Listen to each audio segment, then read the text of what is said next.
ሰላም ጤና ይስጥልን ተመልካቾቻችን ከአንከር ሚዲያ ዝግጅት ክፍል ያክብሮት ሰላምታችንን እናቀርባለን። ዜናዎችን ይዤ መጥቻለሁ። መሳይ መኮንን ነኝ። ዘግይቶ በደረሰን ዜናም ባለፉት 15 ቀናት ምዕራብ ጎጃም ከፍተኛ ቁጥር ያለው ኃይልና ድሮንን ጨምሮ ከባድ መሳሪያዎችን ታጥቆ የተሰማራው የአብይ አህመድ ሰራዊት በራሱ ጊዜ ከተሞችን እየለቀቀ ወደ ባህር ዳር እየተመለሰ መሆኑ ተገለጸ። በፍኖተ ሰላም ከተማ አቅራቢያ በደፈጣ ጥቃት ከባድ ኪሳራን ማስተናገዱም እየተነገረ ነው። በያዛቸው አንዳንድ ከተሞች መቆየት ያልቻለው ሰራዊቱ ውድመት ካደረሰ በኋላ እየለቀቀ መሆኑን ነው የዘውትር ተባባሪያችን ከላገልን ዘገባ ለመረዳት የተቻለው።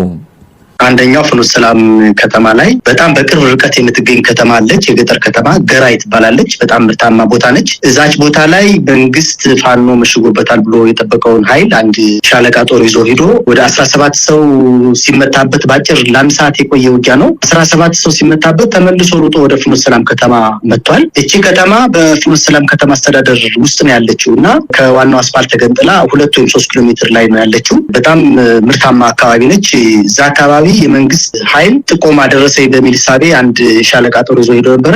በጣም በከፍተኛ ሁኔታ ተመቶባቸው የወደቁትን የመከላከያ ሰራዊት አባላት እንኳን ሳያነሱ ትተዋቸው ነው የሄዱት። ከፍኖተ ሰላም ከተማ ወጣ ብለን ወደ 6 ኪሎ ሜትር ከሄድን ወደ አንሺ በተባለ ከተማ አለች። እዛች ከተማ ላይ ፋኖ ኦን ኦፍ የሆነ መከላከያ በጣም በተጠናከረ ሁኔታ ሲመጣ ፋኖ የደፈጣ ጥቃት እየሰነዘረ ይመለሳል። መከላከያ በጣም ስለተቸገረ ለቆ ወደ ፍኖተ ሰላም ገብቷል። ሌላው እንግዲህ ቋሪትን ነው። ቋሪትን እንደምታስታውሰው በጣም ከፍተኛ መስዋዕትነት ከፍሎ ዝንድብ ላይ በከፍተኛ ሁኔታ ተመቶ፣ ገነት አቦ ላይ በጣም በከፍተኛ ሁኔታ ተመቶ፣ የወይን ውሃ ላይ ብዙ ሰራዊቱን ካስፈጀ በኋላ ከተማውን ፋኖ ለቆለት ወጥቶ ነበረ። ነገር ግን የተፈጠረው ችግር ምንድነው? የአካባቢው ህብረተሰብ ሰራዊቱ ከመግባቱ በፊት ወደ ገጠራማ ከተሞች ሄደው ነበር እና ከተማዋ ሲገቡ አንድም ግለሰብ አልነበረም እና እዛች ከተማ መግቢያ ላይ ከአንድ ግለሰብ ቤት ገብተው የተገኘውን እርጎ፣ እንጀራ፣ ጠላ ሁሉም ነገር ከበሉ ከጠጡ በኋላ ለሌላውም ትምህርት እንዲሆን ነው ይህን ነገር ብነግርህ። ምንድነው የተደረገው? ከውሃ ማጠራቀሚያ ስራ ውስጥ መርዝ ጨምረው ሂደዋል። ነገር ግን ሰዎቹ የተመለሱት ከ3 ቀን በኋላ ነው። እንግዲህ መርዝ እንደሚታወቀው ከውሃ ጋር ከተቀላቀለ ረጅም ጊዜ ከቆየ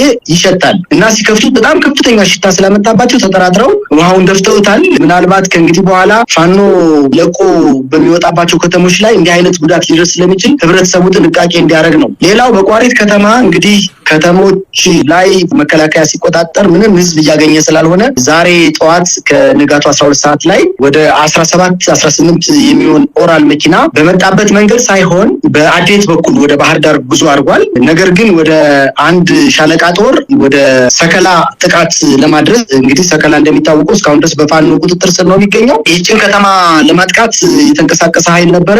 ሙሉ በሙሉ አልተመለሰም ማለት ይቻላል። እንኳን ከተማዋን ሊቆጣጠሩ የሄደው ሰራዊት መመለስ አልቻለም። በጣም ብራዳማ የምትባል ቦታ በተደጋጋሚ የምትጠቀስ ቦታ ነች። መገንጠያ ነች። ወደ ሰከላ መሄጃ ነች። ወደ ቋሪት መሄጃ ነች። ወደ አዴት መሄጃ ነች። ወደ ፈረስ ቤት መሄጃ ነች። 4 ወረዳዎችን የምታገናኝ ቦታ ነች። ከዛ ላይ ተነሰው ግማሹ ወደ አዴት ሲሄድ፣ ግማሹ ወደ ሰከላ ሄዶ ነበረ የሰከላ ያሉ ፋኖዎችን ለመምታት። ነገር ግን የሰከላ ፋኖዎች በጣም ተዘጋጅተው ሲጠብቁ ስለነበረ ደፈጣ በሚመስል ሁኔታ የሄደውን አንድ ሻለቃ ጦር በከፍተኛ ደረጃ ጥቃት አድርሰዋል። አሁን በዚህ ሰዓት ቋሪት ከተማ ላይ ምንም አይነት የመከላከያ ሰራዊት የለም። ግን ወደ ባህር ዳር የመጡት በገቡበት መንገድ ሳይሆን በሌላ መንገድ በዋሸራ በኩል አድርገው ወደ አዴት ነው የሄዱት። መግለጫውን በደንብ ተከታትየዋለሁ። የትኛው ወረዳ ከተማ ላይ መዋቅሩን እንደዘረጋ እስካሁን ድረስ ግልጽ አልሆነልኝም። በእያንዳንዱ መከላከያ በሚገባባቸው ወረዳዎች ላይ የመንግስት አመራሮች አብረው ይሄዳሉ። የሲቪል አስተዳደሮች፣ አዳዲስ ወረዳ አስተዳደሮች፣ አዳዲስ የጸጥታ ዘርፍ ኃላፊዎች ተሾሙ ሰዎች አሉ።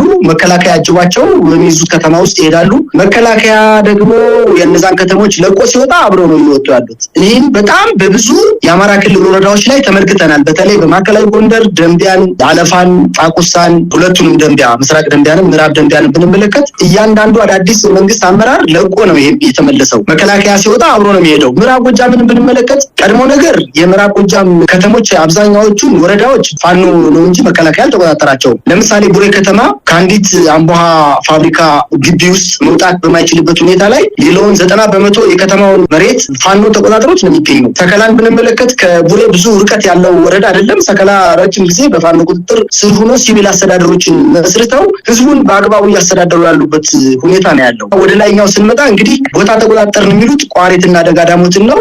መጀመሪያ ነገር ቋሪትና ደጋዳሞት ፈረስ ቤት ሲገቡ ማንም ግለሰብ በቤቱ ተቀምጦ አልጠበቃቸውም፣ ወጥቶ ነው የጠበቃቸው። እንኳን ሲቪል አስተዳደር ሊመሰርቱበት ቀርቶ አይደለም ራሱ መከላከያ በሁለት እግሩ መሬት ረግጦ አለ የሚለውን የፋኖ ኃይል መምታትና ወረዳውን ክሊር ማድረግ አልቻለም። ከተማዋ ላይ ይገባሉ። እንግዲህ እኔ ቋሪትን እንደማውቀው ከሆነ 46 ቀበሌዎች አሉት። ከገበዘ ማርያም ከምትባለው ቀበሌ ውጪ ያሉትን 45 ወረዳዎች ፋኖ ተቆጣጥሮ ነው ያለው። በደፈጣ እየመታቸው ነው። ያ ስላሳቀቃቸው፣ ያ ስላስፈራቸው እየመነመነባቸው ስለሄደ ለቀው ወደ አዴት ዛሬ ከጠዋቱ 12 ሰዓት ላይ ለቀው ሄደዋል። ወደ ምስራቅ ጎጃም ብንሄድ እንግዲህ የጁቤን 2 እጅነት ሴን 3 እጅነት ሴን ወደ ታች ወደ በረሃ ወደ የዶሃ አካባቢ ብንሄድ ፋኖ ነው ያለው። ብቸናን ደብረ ማርቆስን እንግዲህ ቁይን ነው የተባለው። ቁይ ከተማን ከዛሬ ድረስ መከላከያ ገብቶበት አያውቅም። ነገር ግን በድሮንም በከባድ መሳሪያም በሄሊኮፕተርም በሚግም ደብድቦ ከተማዋን ካወደመ በኋላ ገብቷል። ነገር ግን በደፈጣ ውጊያ እየተመታ ተመልሶ ወደ ማርቆስ ሄዷል። ቁይ በአሁኑ ሰዓት ከመከላከያ ጸርታለች። ስለዚህ የትኛው ወረዳ ላይ መንግስታዊ መዋቅር እንደተመሰረተ ሊገባኝ አልቻለም። እንግዲህ በሚመታበት ጊዜ የራሱን አባላት እንዲበረቱለት እንዲጸኑለት ለራሳቸው አባላት ካልሆነ መስተቀር ህብረተሰቡ የትኛው አካል በየትኛው ቦታ ላይ እንዳለ በደንብ አድርጎ ጠንቅቆ ያውቃል። ስለዚህ የተናገሩት ነገር ውሸት ነው።